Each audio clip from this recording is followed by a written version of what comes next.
What's up, everybody? Welcome to another edition of the Soundstage here with Kyle from NLFX, and I'm joined with the one and only Chad. Chad, how are we doing today, man? Good, man. How are you? I'm doing really good. Thank you so much. So, Chad, let's start out. Let's tell everybody a little bit about yourself. Yeah, so my name's Chad. I'm the owner of Almost Famous Entertainment out of San Diego, California. We actually have two branches now, so they're about 2 hours from each other, but primarily our big one is in San Diego, and we specialize in, karaoke is what got us in, and that's what most people know us for. But we're in the corporate world, the wedding world, DJ, bar, trivia, nightclubs, all of that stuff. So we do a little bit of it all. About 40 shows a week. Keeps us busy. That is 40 shows a week. That's crazy. And I'm not gonna. I think you're the first one that I've had on that really got their start with karaoke. And I see, I follow you on Facebook and all that kind of thing.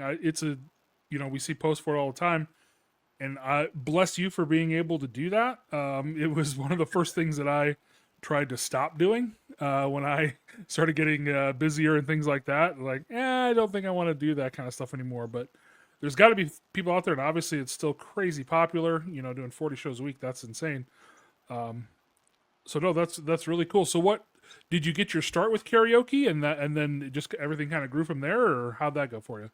Yeah, that was kind of my entrance into this world of DJing and everything. It was all, I'll go into college, picked up a karaoke night and found out I was had a good microphone voice and I guess a niche or a knack for playing to the crowd because everybody Sure. enjoyed my mixes. I was always that guy in the car that it'd be like, oh, throw in this CD, and it would jump from country to hip hop to a little bit of everything. It just never, I liked so much. My music range was all over the place that they're Yeah. like, yeah, let Chad DJ because at least we won't get bored just listening to the same thing or the same CD that we've all heard 1,000 times. So Yeah, for sure. um, So you're big into burning your own CDs and all that, huh?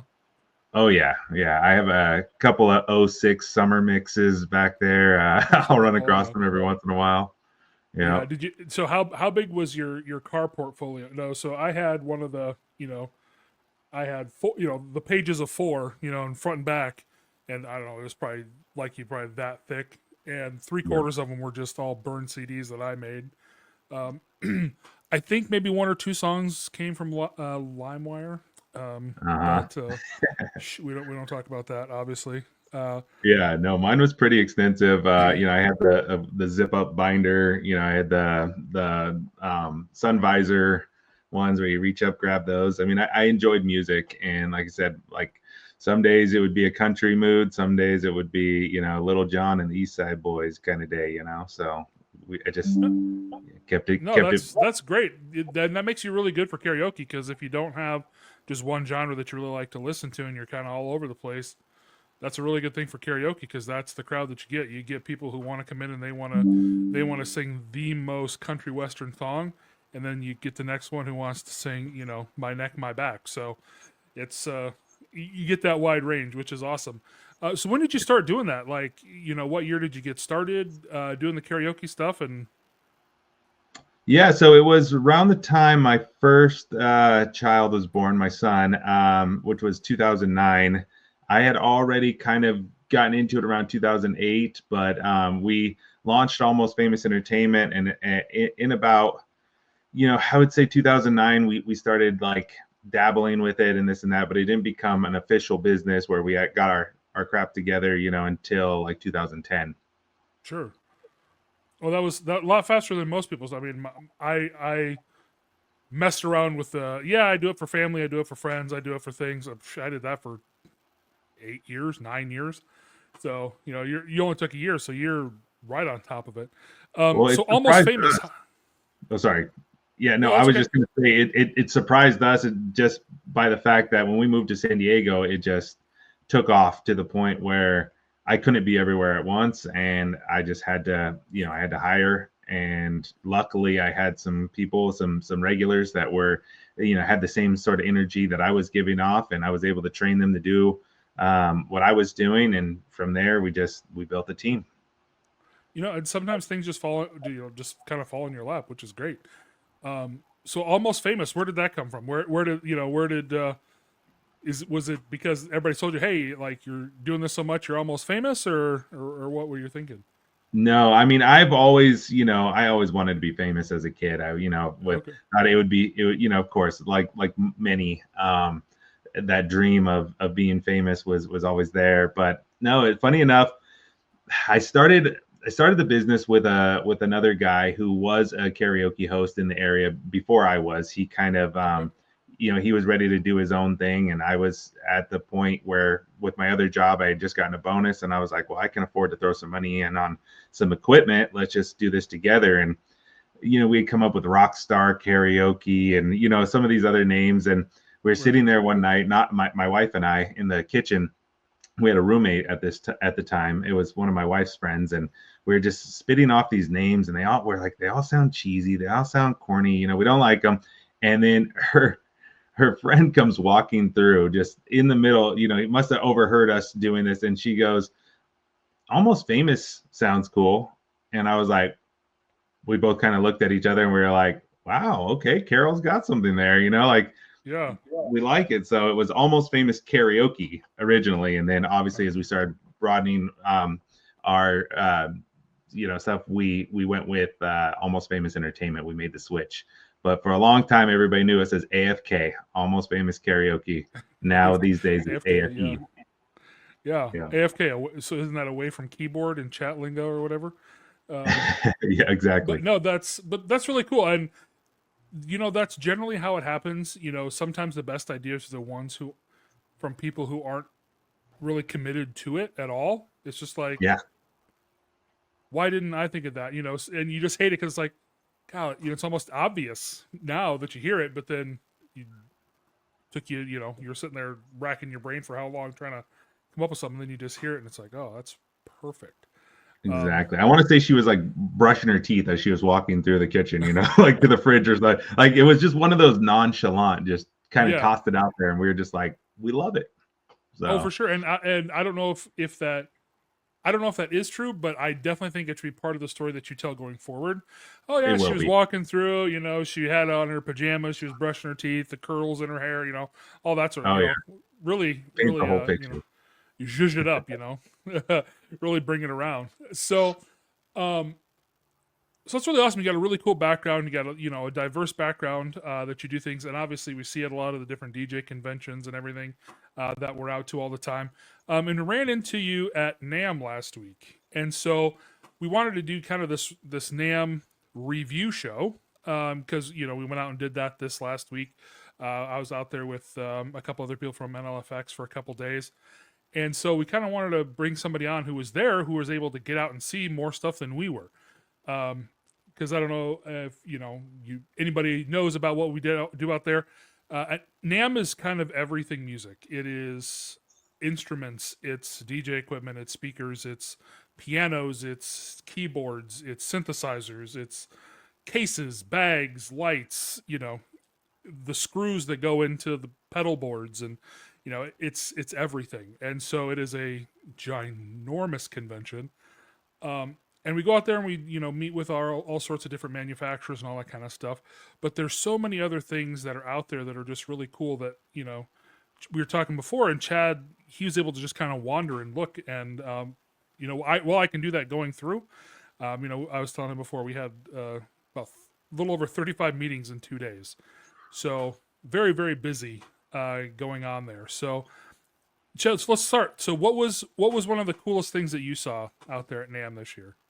Oh man, there was quite a few. I got to spend a lot of time walking around. So I saw everything from fog guns, from Froggy Fog to these awesome new lights that just kind of chase each other. I think, I saw it at one of the, I know Chauvet has one, and it's just that it's I think it's 12 lights all on one bar, and they're all individual movers, and so they can chase each other, and almost like a wave. I actually bought one, and I'm not gonna lie, it was so cool. I was like, I gotta have this for some of my corporate shows because it was just amazing. So just a lot of new lighting. I got to meet up with Jordan Newhouser, who's doing some awesome stuff with some wireless subwoofers, battery powered. They're putting them in vehicles now. We got to talking. I have a big lifted truck with a huge sound system, and I was telling him, man, I would love to have like a sub I could throw, because we do a lot of festivals. I don't know if you see my truck or not. I have a 16-inch lifted, insane truck, but it has my logos blasted all over it. We do parades, all of that stuff. It's all marketing for us. But I said, I'd love to have a sub in the back of the truck, because we already have speakers mounted underneath the truck, but obviously you can't put a big sub under there. And the stuff that he's developing with Truly is, man, it's right up my alley as far as that kind of stuff goes. So I was super excited about that. Well, that's really cool, and that's not one that I was able to see. So how big are we talking? Like, because I know most car speaker subs really kind of stop at 10-inch, like JL Audio and all those. Really kind of stop usually around 10-inch. So are they talking like a 12 or a 15-inch that you could throw in the back, or? So, it's one of those things. I don't even know how to really describe it. What he showed me is it's very innovative, like to the fact it's not like a regular sub. You're not talking a big old huge speaker. Yeah. It's a little speaker. I would say maybe around 10, maybe even an 8. But the way that they built it and encased it, it packs a much bigger punch than you would think. So I can't say, but it's not a big, massive speaker. I took a video of it. I think I might have posted it. If not, I probably will. But definitely, I would say check out. It's like TRULLI on Instagram, and it'll give a much better breakdown than what I'm trying to say. But yeah, no, that's okay. Because I remember like something that came out. I mean, this was back when I was putting systems in cars back in my day, late 90s, early 2000s. They had the thing, they called them like the bass tubes. That they were the same kind of thing. They had like 6.5-inch woofers, but because of the way that they ported it and did all that, it kind of sounded like a 10 or a 12-inch sub. And it's just all about the way that you can make shape sound. But the fact that it's wireless and battery powered is also, that's pretty nutty. You just kind of put it anywhere. So that's really cool. What they were saying. It's very easy to be able to like mount that and then be able to take it out and put the car back to, you can do it without disrupting the vehicle at all, so that you can keep it back to a standard vehicle, or without having to, if you sell the car and you want to get rid of it. It's just really cool. The stuff that on top of Audio Q was another one that I saw that is doing something with sound where they're running it through a power cable. They're like, you're already using the copper that's going to speaker cables. Why not use the power, which powers the speaker, to transfer sound? And that just kind of blew my mind. I don't get the science behind it, but the way they are using it, it's insane. Yeah, that's actually one that I did see, because it was right there by RCF, and we had a meeting with RCF, and so that was one I was able to see. I wasn't able to stop and talk to him, but that one too. I actually talked about that last night with John Young on his thing for DJing TV. That was one of those things I'm just like, never would have thought about that. Because for a long time they've actually been able to do it for internet and stuff. I actually use it at my house for internet. To wire up my computer and all that sort of thing, and like our TV is that way, it's hardwired, and all that sort of thing, to keep some stuff off of the wireless network. But when they're trying to say they're trying to get it as lossless as possible, I know that's really difficult because there's a lot of noise on those lines, and so being able to figure out a way that they can get that so you're not going to get the transmission of buzzing and hissing and all that other stuff that kind of happens through power lines, I think it'll be, if they can really make it sound as good as they are claiming, which I'm sure they probably can at some point. I think it'll be kind of a game changer. Yeah, because we kind of had that discussion too after I spoke with them. I went back and was telling my buddies that I was there with, about it a little bit more, because I went and spoke to the owner of the company, Rob, and just kind of like picked his brain a little bit about, getting on board with this. And of course, when I went back and told my buddies, they had their doubts, but I mean, they were playing the music right there. They were showing it, and we had that discussion. It's like, well, why go as far as starting a company and promoting all this if you can't get that noise and you can't provide a good product? So Yeah. the fact that they're going all in on this, it tells you they must have figured something out, and it looks like these are due to be released next year. But from the DJ playing, I saw the transmitter, I saw the receivers, and I didn't hear any latency. I didn't hear any interference. It sounded great in my opinion. So I'm really looking forward to what they're going to bring to the table for our market. Yeah, I think it'd be really cool, especially like the remote speaker that you might need. You got ones that are right next to your DJ booth, still wire them up with XLRs. You're right there, no reason not to. But yeah, if you got a really long haul and you need to put a speaker in the back that you normally do with wireless, well, if you can have it wired, it's just that much more secure and all that kind of stuff. And I think that was a really good point about, why would you show something off if you can't really provide that product? And I think it's more, for me, it's the fact that you're showing it off at NAMM. Because I've talked to some of the manufacturers. NAMM booths are not cheap. No. It is not inexpensive to showcase a product. And so if you don't believe in it and you're showcasing it there, I don't think that's a really good choice. So, like you said, just the fact that they're able to showcase it there and show that, hey, this is really what it can do. I think they, again, they might really have something which it could be really, really cool. So, so what else? What else did you see? I saw. Was there any, like the newer releases and stuff that you were excited about? So I was definitely excited for the release of the K Columns from QSC. I've been a tester of those. In fact, I don't want to.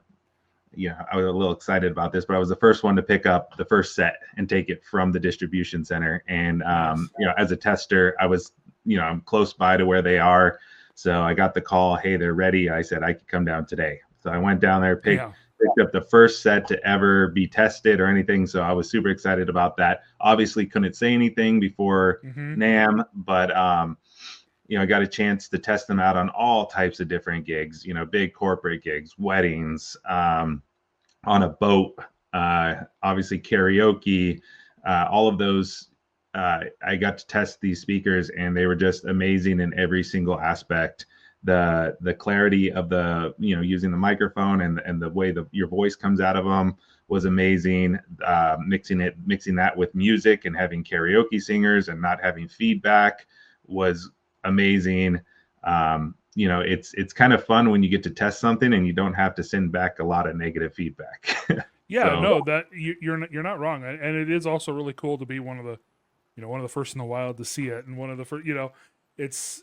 That's kind of one of the big perks about the job that I have is we're on the ground floor for a lot of these things, and a lot of different companies call and ask our opinions, and we see things at NAMM.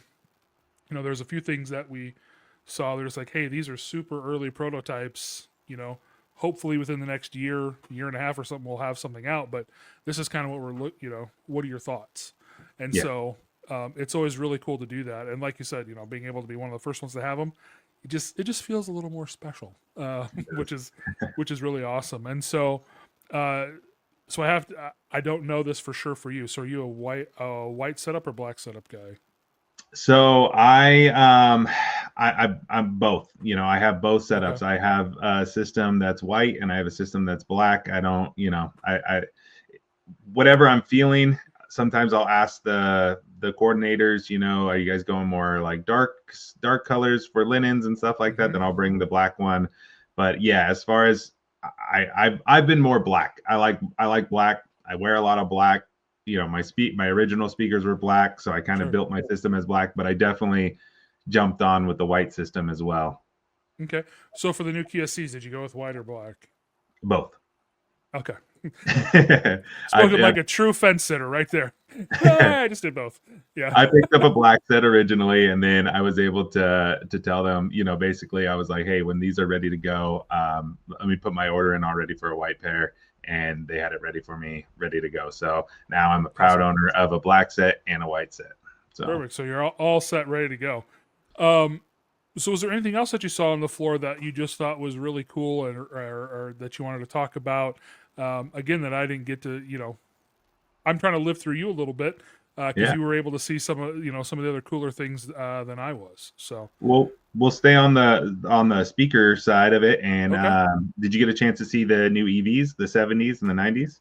Yeah, I was able to stop by that one. That one, yeah, it was. I mean, I'm a big EV fan. I Mm-hmm. mean, all of us at NLFX are, but even myself, like before I worked at NLFX, I mean, I was an Evolve 50. I got them when they came out in white. I don't know, a week and a half after they came out, I had them. I was really excited for those. And so, what were your thoughts? What were your thoughts on them? Yeah, so I'm the same way. So when it comes to speakers, I see all the DJs fighting over, who's brand specific and all that. Look, I Yeah, just like to give a good event. Like as long as my event's good and I'm not getting complaints at the end of the night, hey, we couldn't hear you, we couldn't this or that. I'm good with whatever. But I loved I love and still do love EV. I any of my past videos, if you see me, I'm preaching about the Evolve 50s. All my team hmm, has them. I probably own 20 Evolve 50s right now at this moment because yeah, each one of my team, when they come on, they get an Evolve 50. If they're more of the DJ side of it, they get two Evolve 50s. Like that's just how we roll. And I've loved them. They've been great for us. The QSCs, I just think bring a little bit more to the table as sure. far as what we can do with them. Hmm. I have been waiting for a bigger Evolve 50 to come out because, originally people were like, cool, they're good for 150 people or so. But Yeah. if you get that big corporate event, which we do, where there's, 600 people, 600 to 1,000 people, you're going to need more. So I was for a long time, I almost jumped on the Evox, got the RCF Evox 12s, and Hmm. I kept almost pulling the trigger, and then if I needed more speakers, I would bring more speakers. I never did get on those, and then I'm kind of glad I didn't because I do like to stay with the brands I know, and the fact that Evolve now is coming out with a bigger one, I probably will grab a set of those to have as well. I like the Okay. 90s. I thought they looked pretty impressive. I don't think Hmm. anybody else in my team besides myself can really lift those. So Yeah. They, um, they I, they are they are big boys.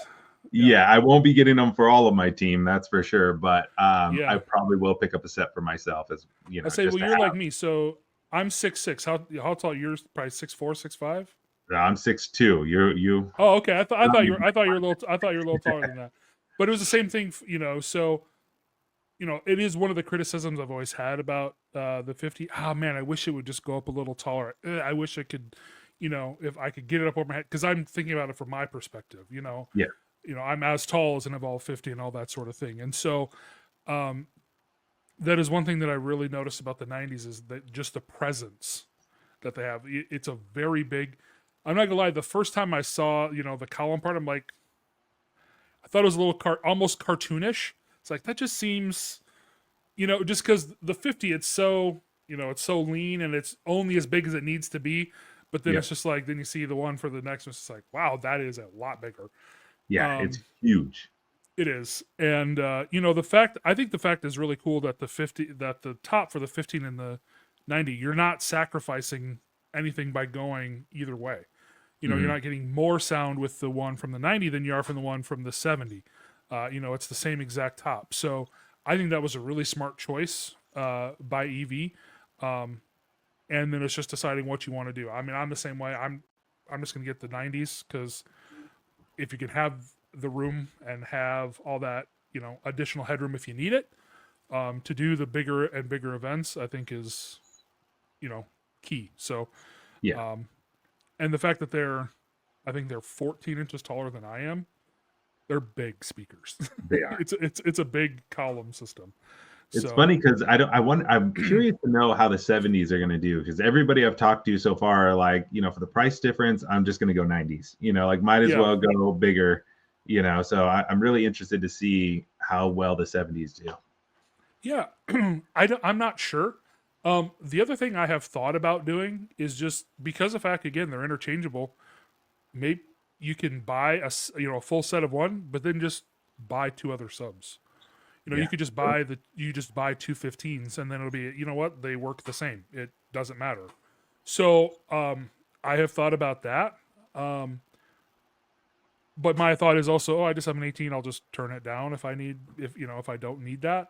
But I think that's also a really good point. I think right now the biggest reason, just personally, when I've talked to people who are calling to order them from us, it's just like, yeah, but it's an 18-inch column. Like, it's because that's the really new part. The Evox 12 has been around for a while. The Maui 44, that have had 15s in them. So that's old news, as weird as it is. So I think that's where everybody's just like, nah, just give me the 90s. Yeah. Like you said, they priced them really competitively, and I think was a smart choice. They're not too much more for just a heck of a sound system. And I think if you go with either the 70 or the 90, just like you said with the QSC, I think you're getting a really good speaker for the price. So Agreed. Yep. Agreed. Yeah, absolutely. So were you able to stop by any other, did you stop by the RCF booth at all? I did. Yeah, we stopped by, spoke to a few people there. I tried to bounce in at least to all of the speakers. I went into LD for a while, and yeah, they had that whole big power. They had DOS, and then LD, and then RCF, and then EAW, and DB Technologies, and Yep. Yeah, so I popped into all of those, and just, I didn't catch all of the demonstrations, but at least looked at the speakers, asked them, what's new, tell me a little bit about it. So a lot of good stuff out there, a lot of good stuff. So I guess a lot of it comes down to personal preference. Yeah, did you catch the demo in the LD room? I did not. Actually, okay. And that's probably the one I went into the most, because I kept getting coffee in there. So they had the espresso machine. So every time I needed a little pick-me-up, I just popped into there, talked to them a little bit, and got some coffee. Oh, smart. No, they had a pretty good. There was the Mila system. Kind of a how do I say it? An actual array style, but smaller. And they had a demo with it. The subs are pretty darn good. It's a very interesting looking system. So I hope it does really well. For them. So what other speaker demos did you catch? I had to go pop into Bass Boss, of course, and just get your face melted a little bit. That's always impressive. I was in there last year or the year before with my son. I took him down, and one of the ceiling tiles fell. That's how this year I was telling them about that story. I was like, oh, do you guys remember that? And they're like, oh yeah, this year. They're like, look up, and a few of the light fixtures started to come out of their holdings. So I mean, that'll tell you something right there. Yeah, for sure. So what is your take on Bass Boss? Man, if I could dump that kind of money on a system like that and be able to carry it around, that where I wouldn't need an extra vehicle for it, I would be all over it. I love bass. I love, I'm the type of guy that, let me crank it up as much as I can at the bass and see if I can knock some pictures off the wall. But I just don't see it really. I like to keep it simple. I think that's why I'm such a big fan of the columns. It's just so simple. Set them up, pack them up at the end of the night, carry the subs out, and you're done. But I think Bass Boss is amazing. It's so powerful. Yeah, they're definitely loud. They hit very deep. To my ear, I've never found them super musical. Yeah, if that makes sense. But yeah, I mean, if you just want a whack ton of bass, they definitely can do that. That is definitely something that they're very, very good at. So, so those are all really good. Anything else in particular that you stopped by and looked at, or? I want to say we spent most of the time around the Pioneer booth. It just that seemed to be the meetup spot, where everybody was. But I didn't really look at controllers this year. I have enough. We haven't really needed any new ones. I haven't really seen anything that's jumped out and, oh my gosh, I need that. So, what kind of systems and stuff do you guys run right now? So mostly the 1000s. We have a couple of Sweet. the 1000 SRTs. I have a DDJ SZ2, which is the big boy. I actually won that at a conference a few years ago, Midwest DJs Live. Okay. So Yeah, I have one of those in my Danny Max booth. I have an SC2. yeah, so that one's fun to play around with. And then I have a couple of smaller ones, but we just, like I said, they mostly go out when the DJs need them, and I haven't Yeah. really. I always have one or two sitting around, so I haven't really needed. Yeah, so as needed far as anymore. controllers, so in Music had they showed off, but don't have any release date or anything. They got a new Rane One coming out. It's Rane One Mark II. I don't know if you had seen the original one or anything like that, or messed around with it. So in controller world, that's really the only one I saw. There's a couple other ones from like Hercules and things like that, but Mhm. they're pretty entry level. Not really touring. People who go out all the time and DJ, not Yeah, ones that they use a ton of.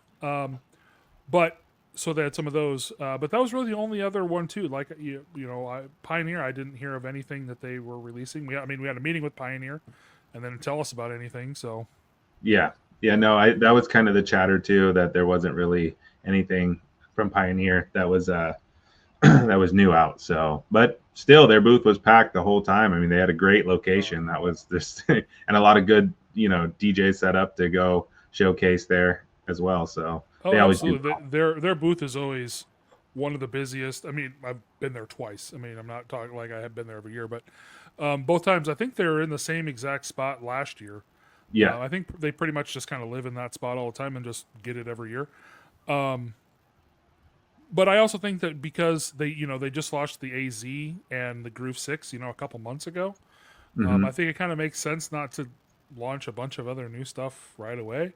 Um, Even though that's kind of what people come to expect from NAMM is, oh, there's going to be a million different launchings and everybody's going to have all the new greatest coolest stuff, but which some people did, but I don't think it's as much of that as it used to be. So Yeah. yeah, Yeah. No. What else did I?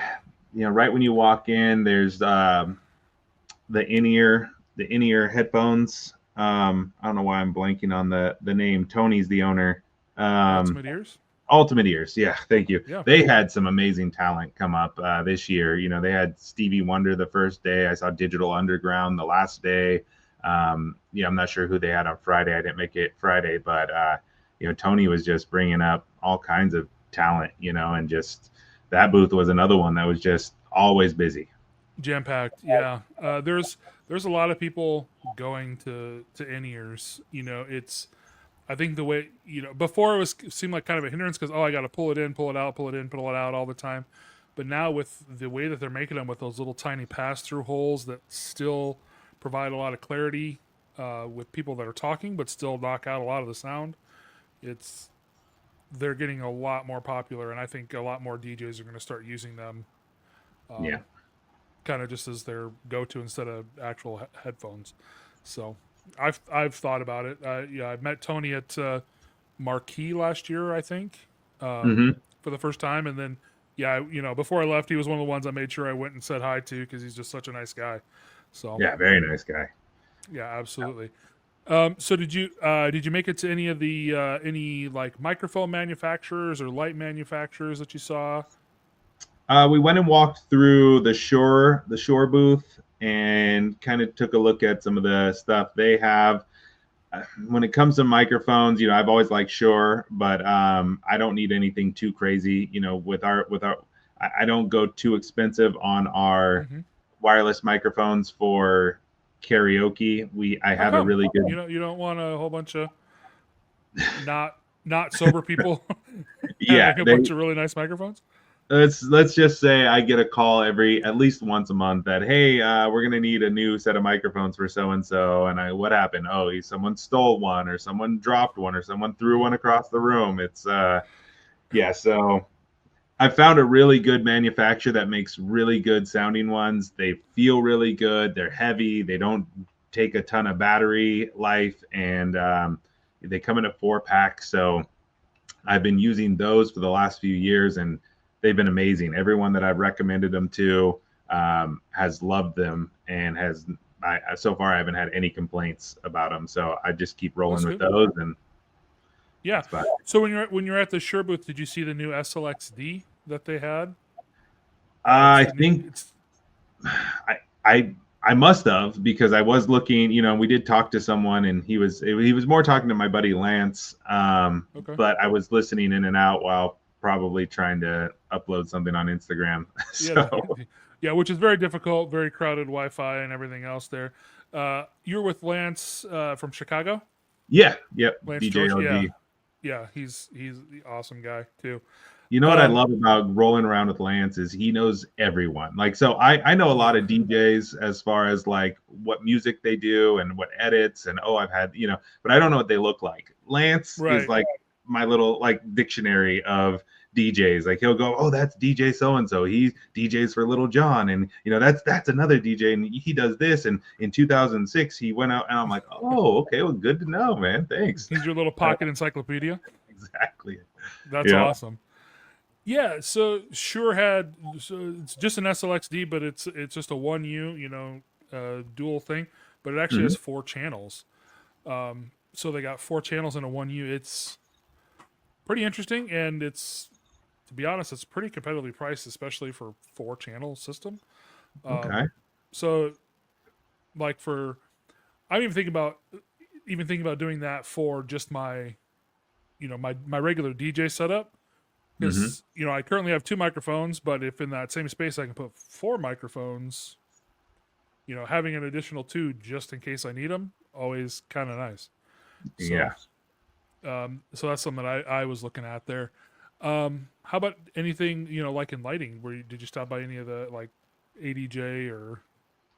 Yeah, I popped in those. Like I said, I really liked that one light enough that I did buy it. But a lot of, I'm seeing a lot of like those light panels, which look really cool. And I might start moving towards that direction after seeing it. I know I caught some at DJX when I was there, and just I'm really liking that look. And yeah, I guess I have a couple of moving heads right now that I use for some of my smaller shows that I just put down and let them do their thing. But I definitely am thinking about going more towards the light panels. Yeah, the lighting panels are really cool. And we'll have something are you going to MEX next month? Yeah. So if you stop by the NLFX booth, we're going to have, ADJ's coming out with basically kind of like an eye poster. Okay. And they looked really cool. I'm really excited to see kind of where they go with it. They kind of, released it at NAMM, and we shot a little video about it. We had enough time, luckily, with them that we could shoot a little video about it. But then we're also going to bring those to MEX this year, because people ask us all the time, because we have, eye posters and stuff up doing stuff, and it was like, oh, do you guys sell these? We're like, you don't want to buy the ones that we have because they're super expensive. But these, again, if the price point that they're talking about is right, they're going to be crazy competitive. Really? And they just kind of fold in half. They're going to be on wheels to just wheel in, wheel out. They have all the video processing built into the back of it. You don't have to have an additional video processor. They're talking about making flight cases and stuff for them to make sure they're protected and all that sort of thing. And it is just kind of just what it says, like a little eye poster, digital signage. Really good high quality panels that they have on it, and again, it's just kind of self-contained. So I think about like doing weddings or bridal shows or anything like that. Like at a bridal show, obviously you can have all your pricing, your availability, packages, just kind of scrolling through, doing all that kind of stuff. But then if somebody wanted to use it for a wedding, you could put up all your table assignments and your seating charts and your, it's just really cool. And again, it can be dynamic and it can change and you can do whatever you want it to. And it doesn't take up a lot of space, because, they're this thin. So I think if they really keep going with that, I think that could be something to be really, really cool. And I'm excited to show it off at MEX. We saw that and we were, talking about partnering with ADJ for that show. We're just like, can you bring these? Like, yeah, for sure. Yeah, we'll bring them out. So I'm really excited to see everybody's thoughts on them. Yeah, me too. What do you guys know where you're going to be located at Mex? Are you going to be in the main room, or are you guys going to have your own? No, so we always have that side room. Yeah. So like if the main room, if you're walking into the main room here, we're down over here, Yep. off to the right a little bit more, kind of, or if you're going to the registration, we're down to your left. We'll be down there. We'll be right next to the RCF booth, like we always are. It's just really nice to be able to do that because then we can, do speaker demos and we can have more controlled lighting so we can really show off the lighting. Hey, this is what it can all do and all that sort of stuff. So it's really nice for us to be able to kind of do that. So everybody make sure to stop out if you're out there. So do you ever go to Midwest DJs Live? Do you guys yeah, exhibit there or have a booth? Yeah, we're there every year. There was one year we weren't. I think it was 22. We weren't there just because there was a conflict as far. But yeah, we were there last year. We'll be there as far as I know. We'll be there again this year. That's the plan right now, anyway. Okay. And yeah, we'll be there again with a couple of different partners. We're not sure exactly who yet. We're still in negotiations and all that for partners to bring. But I know it's a little cliche because it's as close to mine, but that's my favorite show. I like the small town feel of it. It was actually the first DJ convention I ever went to. When I was just a DJ, I wasn't working for NLFX or anything. Okay.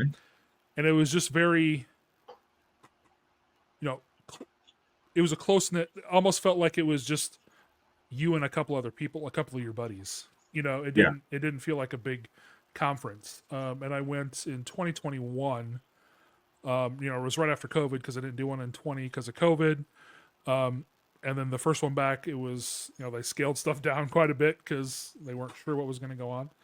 But it was still a really good attended show, and I liked it a lot. And I haven't missed a year since. Even before I was working at the booth and everything. So Nice. really like that one. And you've looking obviously forward been to there a couple times. Yeah, I went in 2019, and I had the same exact feelings as you just mentioned. It was amazing. It was great, and I think of how many people I've met since then. I remember sitting in that room, and I'd still been to all of the mobile beats and stuff like that, but that one I really started to get to know more people because, like you said, it was a little bit smaller, a little bit of close knit, and you're seeing these people that you saw at this huge show in Vegas. And now you're getting to talk to them, and really started a lot of the relationships that I have, even into today. And I'll actually be making my way back this year, so I'll be there this year, and I'm opening up the show. I'm we're doing karaoke the first night, and that's the party, and I'll be starting it off, and can't wait Awesome. to get that going. So you're going to be the first one singing too. You're going to start us off the right way. You'll be the first one up. You know what, I want to say yes, but as the host, I love to give everybody else the spotlight, and I already have a bunch of people hitting me up saying, hey, I want to do this song, I want to do that song. If I get a chance to put a song in, you better believe I'm going to. But absolutely. So I have to ask then, so as the karaoke guy, do you have a go-to song, that just Chad just rocks that one? Yes, I do. It's gonna be Josh Higher Turner. by Creed. that was right there. That's my second. Okay, second choice. Okay. No, Josh Turner. I love dropping the voice down low and doing that. Oh, sure. Maybe lock them door and turn the lights down low. Exactly. Sure, absolutely. So that one's probably my go-to. All right. Before then, it used to be Bare Naked Ladies 1 Week. That was always a fun one. Also good. Yeah. So I have quite a repertoire, but those good. two are my favorites. Yeah, I used to karaoke every once in a while. It's just never been my thing. I mean, obviously, I'll go and I'll do it. I went to the Dominican Republic with a bunch of friends. We went a couple years ago, and we found that there was a karaoke bar there the second night, and so we were there like every night. And they're just, oh, let's go up and do that song. Let's go do this. So you get into it, and you're like, I'm in the Dominican Republic. Who's gonna know me? Who cares? I think So that's the funnest when you're out of town and you're not, it's a different feeling. Even as a karaoke host, we went to Romania and found this underground bar. It was almost like a cave, and they had karaoke, and we spent the whole night there just singing karaoke, and it was so fun. All the locals were loving us, and it was a blast. yeah, that's really awesome. Like you said, it's one of the things that kind of just brings people together. I think, ironically, I think that the worse the crowd is as a whole, the more they come together. Am I wrong on that? It's true. It's very Yeah. true. And I've always thought that was interesting because we have a few that are just, they love karaoke, but they are terrible. But what Couldn't happens, carry a tune in a 5-gallon bucket. and they're so bad that the whole bar kind of just joins in, and then at the end everyone's applauding, and you would have thought this person just won American Idol, Right. Yeah. And so definitely. Yeah, I feel like it's because we had a girl that was with us with Dominican. She was a very good singer. Well, then nobody wants to go up next. Yeah. If it's a whole bunch of people who can't sing, who cares? The last person was terrible. I can be terrible. It's totally fine. And everybody thinks, obviously, oh, I'm better than they were, even though you may or may not be. Mm-hmm. And then somebody goes up and then they're a really good singer. You're like, oh, okay, I don't want to do this anymore. It's not fun. So with our shows, that's the sweet spot you got to find. It's like you can't have everybody sound like cats in a bag. You got to slip in those. We have a couple of ringers that we know are good. We'll slip those one in every once in a while, and once our rotation's big enough to where no one's gonna leave, even if somebody does amazing, the next person's, they've been waiting long enough, they want to sing anyways. But that balance is it's key for keeping a good good karaoke show. Oh, for sure. And obviously liquid courage helps. Oh yes. So there's a reason it generally happens at bars and not at community centers on Saturday at 2:00 in the afternoon. So yep. So that's really awesome. But was there anything else that you were thinking about that you wanted to mention about that you saw out at NAMM and just were excited about it, or even if it was something that was there something you were hoping to see that you didn't see? Yeah, I went there with a pretty open mind, like I love networking. So just getting a chance to see some of the people that that are making it out to the show, and some people that I didn't even know were there, just you bump into them and you're just like, hey, I didn't know you guys, for example, you guys, seeing the red checkered shirts come out, it's like, all right, FX is here. Yeah. And I don't know if this is a good thing or a bad thing, but just so you know, Kat recognized you from the back of your head. We were standing there because we were waiting to go into another meeting, and she was looking up. She's like, I think that's Chad. And I looked around. I'm like, I see brown. Maybe it's brown hair, and we're in California. Maybe. And then she's, no, I think it is. Go and ask. And so then we're just like, Chad? And he goes, oh yeah, hey guys. So apparently you have a very recognizable back of your head. So if you want to get that into your marketing at all, there's something for you. Normally it's the shoes, but I wasn't wearing my bright shoes this year. So, but normally you could spot me with the bright shoes, but I've been switching it up lately. Well, that is something else that she said after we kind of talked to Brandon. He's like, well, he always has nice shoes on, and I think you were wearing some Yeezys or something. Yeah. When we saw it, and that's what I was wearing too, just because they're stupid comfortable. And I'm just like, I mean, they're not that fancy. I mean, I have them; they can't be that fancy. So, so yeah. But no, so I appreciate you being on here with us. So, how did you kind of get hooked up with NLFX? When did you first hear about us? When did you first start talking to us about all your audio and visual needs? So, I mean, my wife and I have always been a big fan of Ben, from back in our Mobile Beat days. I think it was more interesting watching Ben up on stage and hearing him do his Star Wars stuff and talk about his Star Wars, fandom. I mean, when he would start talking, I couldn't understand most of what he was saying, just because the man is so smart. He's just talking about power cables and amplified and eons and whatever he talks about, to the point I'm just kind of like, okay, but always a big fan of Ben. You know, just his knowledge, the fact that I could always reach out to him and just be like, hey man, I'm my my center pole and my column broke, and he's like, I got one for you, don't worry about having to buy a whole nother speaker. I can send you, the center pole kind of thing, has always been great. I've loved ordering my stuff through you guys. And like I said, I became a fan a long time ago, and just I'm honored that you guys invited me onto this. This is great.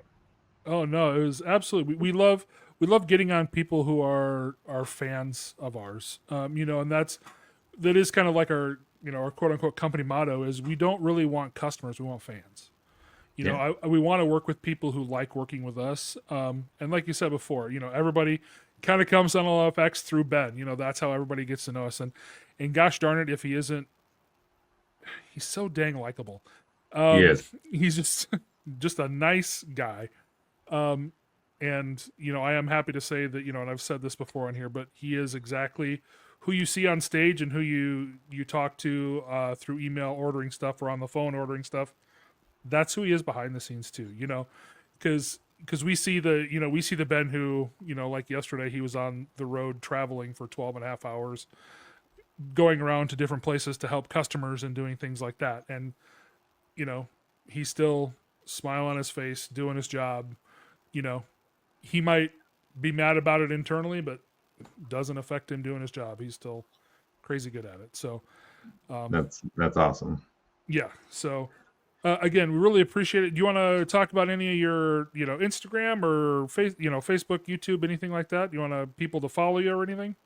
I mean, if you haven't already, if you don't know who I am, definitely shoot me a follow on Instagram. It's you're going to hear a lot of underscores right now. It's DJ _ Chad _ Allen, and my company is Almost Famous Entertainment, almost _ famous _ entertainment. So awesome. That's my Instagram, and then Facebook's pretty easy. Chad Blackburn. Just look me up. You'll see. So okay, awesome.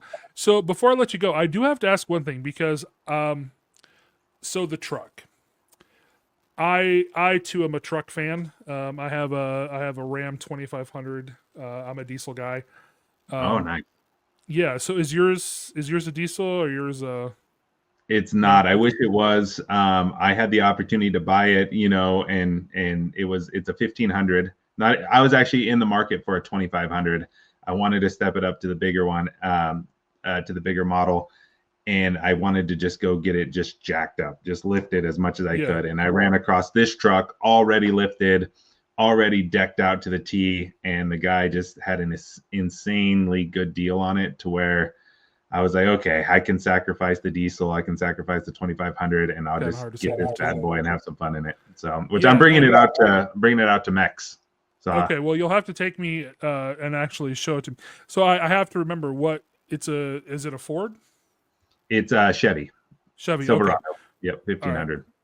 So are you a Chevy loyal guy, or you're just kind of open to whatever? Or I guess I am now. I mean, I've never been too much of a. My dad's a big Ford fan, and I've always seen him have issues with poor guy. I love my dad, but and then I met my wife, and my wife was like, "Oh no, don't get a Ford. Everyone I see that has Ford, they're having issues," and so. I have a Corvette, so that's Chevy. I have my truck, which is Chevy, and then my wife is a full-on Mercedes girl. She likes, that's all she likes. But she's European, so she. Yeah. So I mean, it fits. That makes sense. So if you had to have that dream thing, what would it be? Would it be like a brand new 2025, GMC and or Chevy 2500? Would that be where you want to go? Or yeah, I mean, I think my truck that I have right now, I mean, shoot, I've been working my way up for years. I started off with my first truck. My first car cost $700. And I over the years, I've just been able to get better vehicles, and I think I'm to the point now where this truck is my dream truck. But I mean, don't get me wrong, I would love this truck with it being a 2500 diesel. Would be a little bit better, but that's just, I don't know. I don't know if I'll make it to that one. This is a big truck. Yeah, it is, and I'll tell you this. Something that I like about my diesel, because I tow a trailer for all my DJ stuff, so I have all my stuff in there. It's really nice to be able to just swap things in and out in a trailer. I know a lot of people don't like trailers because they don't work really well in big cities. The city that I'm close to, I mean, it's over 1 million people, but it's not super congested generally, so it's not too bad. But I kind of always thought I wanted a diesel, and then I got one, and I'm just like, oh yeah, I'm really glad that I did. But it does add a lot of complexity, and it does add a lot to the price tag. On average, for a diesel truck, you're going to pay about $9,000 to $12,000 more for the exact same truck. So, Yeah.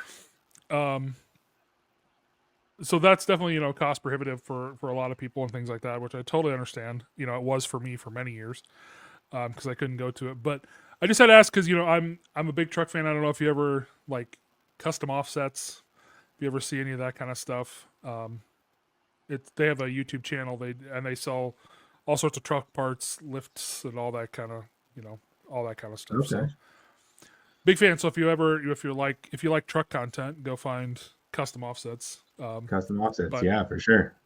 Yeah, it's a fun one, and there's all sorts of different ones.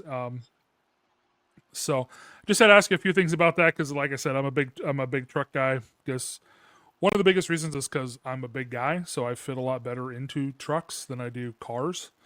Yeah. Like trying to fit into my parents or my sister's car, it's like, no, it's just not gonna happen. Yeah. I'm way too tall for that. So, yeah, I'm pushing it with the Corvette. I mean, it's hard enough getting in and out of that thing. It's I couldn't imagine being as tall as you. Yeah, it belays some challenges. That's all I got to say. So, well, again, Chad, thank you so much for being on. I really appreciate it. I hope you guys are all doing really well, and we'll see you next week with another episode. Okay. Sounds good. Thank you so much. Bye, everyone. Take care.